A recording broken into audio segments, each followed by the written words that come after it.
السلام علیکم، میں ہوں Syed Sanwal and you are watching city general.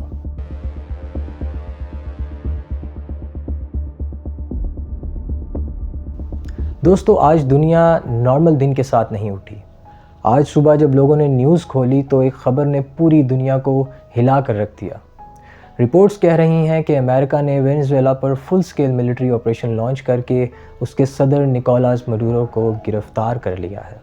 کہیں اسے اریسٹ کہا جا رہا ہے، کہیں کیپچر اور کہیں سیدھا کڈنیپنگ انڈر ملٹری فائر۔ سوال صرف یہ نہیں کہ کیا ہوا، اصل سوال یہ ہے کہ کیوں ہوا اور اس کا انجام کیا ہوگا۔ کیونکہ جب ایک سپر پاور کسی سوورن ملک کے صدر کو فورس کے ذریعے اٹھاتی ہے تو پھر یہ صرف ایک ملک کا مسئلہ نہیں رہتا، یہ پوری دنیا کے لیے وارننگ بن جاتا ہے۔ وینزویلا پہلے ہی ایک گہرے کرائسس سے گزر رہا تھا۔ سالوں سے مہنگائی، فیول شارٹیج، بھوک اور میس مائگریشن نے اس ملک کی ریڑھ کی ہڈی توڑ دی تھی۔ نکولاس مڈورو 2013 سے پاور میں ہیں اور ان کے دور کو دنیا کے ایک حصے نے ڈکٹیٹرشپ کہا، جبکہ دوسرے حصے نے ریزسٹنس اور سوورنٹی کا ایک سمبل۔ امریکہ اور اس کے الائز کا کہنا ہے کہ مڈورو نے الیکشنز مینیپولیٹ کیے، اپوزیشن کو کرش کیا اور پاور کو اپنی گرپ میں رکھا، جبکہ مڈورو کا نیریٹو یہ ہے کہ وینزویلا کو جان بوجھ کر سینکشنز اور پریشر کے ذریعے گھٹنوں پر لایا جا رہا ہے۔ یہ لاوا سالوں سے پک رہا تھا اور آج پھٹ گیا۔ امریکہ کا کیس صرف پولیٹیکل نہیں تھا۔ واشنگٹن برسوں سے نکولاس مڈورو پر نارکو ٹیررزم، ڈرگ ٹریفکنگ اور کرپشن جیسے ایلیگیشنز لگاتا آ رہا ہے۔ امریکہ کا کلیم ہے کہ cocaine networks state protection کے ساتھ آپریٹ کرتے رہے اور اس کا نقصان سیدھا امریکہ تک پہنچا۔ لیکن جیو پولیٹکس میں ہمیشہ ایک سیکنڈ لیئر ہوتی ہے۔ وینزویلا کے پاس دنیا کے سب سے بڑے آئل ریزروز موجود ہیں اور مڈورو نے رشیا، چائنا اور ایران جیسے ملکوں کے ساتھ کلوز الائنسز بنائے۔ یہ سب امریکہ کے لیے صرف اریٹیشن نہیں بلکہ اسٹریٹجک تھریٹ تھا۔ یعنی یہ صرف ڈرگز کا کیس نہیں تھا، یہ پاور کا کیس تھا۔ جو رپورٹس سامنے آ رہی ہیں ان کے مطابق امریکہ نے ایک کوآرڈینیٹڈ high intensity military operation conduct کیا۔ ایئر ایسڈ سے لے کر اسپیشل فورسز اور ریپڈ ایکسٹریکشن، سب کچھ ایک مووی جیسا لگتا ہے، لیکن یہ مووی نہیں تھی، یہ ریئل ورلڈ جیو پولیٹکس تھی۔ کچھ سورسز کہہ رہے ہیں کہ اسی آپریشن کے دوران مڈورو کو کسٹڈی میں لیا گیا، کچھ کہتے ہیں یہ صرف فورسڈ ریموول تھا اور کچھ کہتے ہیں کہ ابھی بھی آفیشیل کلیئرٹی جان بوجھ کر ڈیلے کی جا رہی ہے۔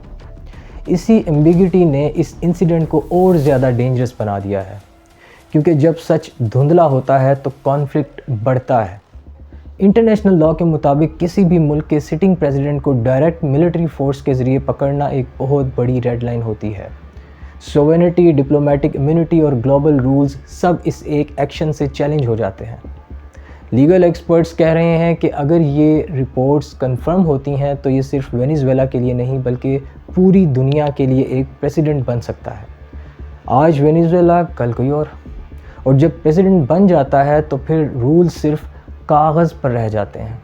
اس انسیڈنٹ کے پیچھے آئل کی بو آ رہی ہے، پاور کی پولیٹکس چل رہی ہے، امریکہ اپنا انفلوئنس واپس چاہتا ہے، جبکہ رشیا اور چائنا اس ریجن میں اپنی جگہ آلریڈی بنا چکے ہیں۔ لیٹن امریکہ ایک بار پھر سے گلوبل چیس بورڈ بن چکا ہے، جہاں مووز واشنگٹن، ماسکو اور بیجنگ سے چل رہے ہیں اور پانڈز عام لوگ بن رہے ہیں۔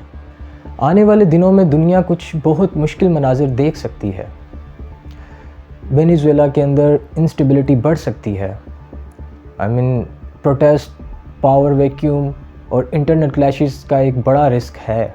امریکہ پریشر بڑھا سکتا ہے جبکہ وینزویلا کے الائز ری ایکٹ کر سکتے ہیں۔ اگر یہ کانفلکٹ ایسکلیٹ ہوتا ہے تو آئل پرائسز، ریفیوجی کرائسس اور گلوبل مارکیٹ سب ہل سکتے ہیں، اور اگر نیگوسیشن فیل ہو جاتی ہیں تو دنیا ایک اور لانگ جیو پولیٹیکل کانفلکٹ کی طرف بڑھ سکتی ہے۔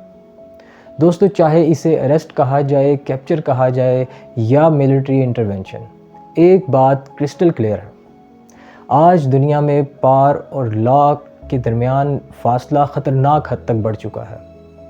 جب فیصلے کورٹس کے بجائے رن ویز اور میزلز پر ہونے لگیں تو پھر امن صرف ایک ایلوژن بن جاتا ہے۔ آج وینزویلا، کل کوئی اور۔ اس لیے ضروری ہے کہ ہم صرف ہیڈ لائنز نہ دیکھیں بلکہ ان کے پیچھے چلنے والی گیم کو سمجھیں، کیونکہ جیو پولیٹکس میں ہم جو دکھایا جاتا ہے اصل کہانی اکثر اس سے کہیں زیادہ گہری ہوتی ہے۔ اگر ویڈیو نے تمہیں سوچنے پر مجبور کیا ہو تو لائک کرو، کمنٹ میں اپنی رائے دو اور چینل کو ضرور سبسکرائب کرو، کیونکہ آج کے دور میں سمجھنا ہی سب سے بڑی پار ہے۔ پھر ملتے ہیں کسی نیکسٹ ویڈیو میں۔ اللہ حافظ۔